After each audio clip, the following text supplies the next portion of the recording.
घरेलू मुलाजमत तशद्दुद केस के हवाले से आपको बताएं कि सिविल जज के वालिद का पुलिस से राब्ता हुआ है। सिविल जज के वालिद की आज शाम तक मामला निपटाने की यकीन दहानी। ज़राए के मुताबिक सिविल जज की अहलिया की जानिब से जमानत नहीं कराई गई। इस्लामाबाद में सिविल जज के घर के एहलकार तैनात। मुतासर मुलाजमा के वालिद का पुलिस पर दबाव का इल्ज़ाम। पुलिस ने दबाव के तमाम इल्ज़ामात को मुस्तरद कर दिया। जामियात में चलता गोरख धंधा,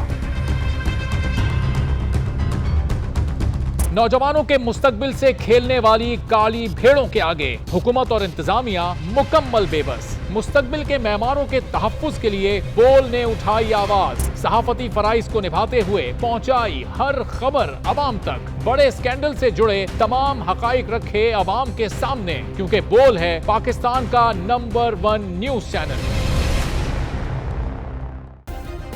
सब्सक्राइब करें और बेल दबाएं ताकि कोई खबर रह न जाए।